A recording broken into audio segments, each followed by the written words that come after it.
jadi kepalanya tuh sering sakit. Jadi memang sebenarnya dia tuh udah sakit tuh kalau bisa dibilang kurang lebih tuh setahunan. Tapi pusing kayak biasa gitu loh, pusing kalau minum obat hilang. Awalnya cuma gitu-gitu doang, makin kesini makin sakit gitu, kepalanya makin gak enak. Nah, waktu kemarin pas dia sakit pencernaan itu mungkin kayak makin berasa kali itu sakit kepalanya kan memang kerasa juga kan. Terus aku bilang, ya udah coba ditanyain aja sama dokternya kepalanya kepala kamu sakit tuh selama ini kenapa gitu kan. Ternyata pas ditanya sama dokternya menyarankan untuk MRI itu sama MRA. Jadi ada yang leher sama kepala gitu kan untuk memeriksa. Ternyata ada di kepalanya itu kayak ada penyempitan gitu.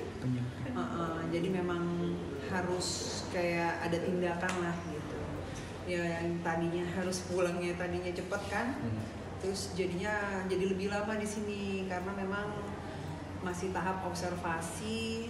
Terus juga mengenai tindakannya juga kan butuh proses tuh, pembentukan tim dokternya kayak gitu. Jadi aku di sini masih nunggu sih kayak gitu sih, didoain aja yang terbaik dari leher belakang sampai ke kepala belakang.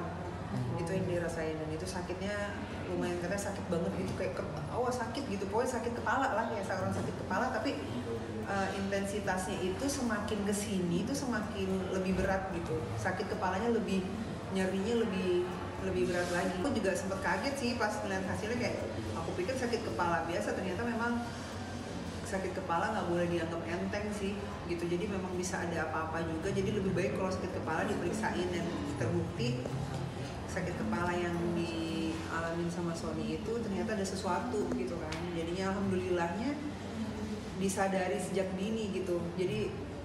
Jadinya masih aman gitu kan. Intensitasnya kan dia dulu juga pernah syuting yang apa gitu kan, kita nggak pernah. Atau misalkan karena tidur yang terlalu larut dulu dengan pola hidup yang kita tahu kan ya gitu, karena kan public figure yang dulu kan tidur terlalu larut, yang jamnya nggak jelas juga bisa jadi salah satu penyebabnya, makan kayak gitu-gitu. Jadi masih dalam tahap diobservasi karena itu bisa terjadi sama siapa aja.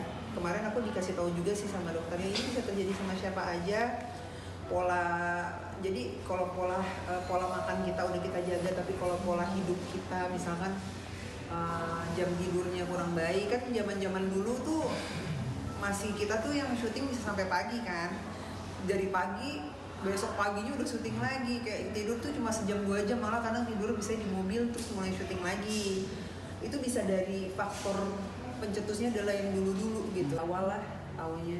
Jadi kalau seandainya dokter bilang kalau seandainya ada orang yang datang tuh nggak menyadari sakitnya, dibiarin, tiba-tiba bisa jadi pingsan, terus tiba-tiba jadi kemana-mana sakitnya ke arah kepala gitu kan. Penyempitan pembuluh darah kan nggak boleh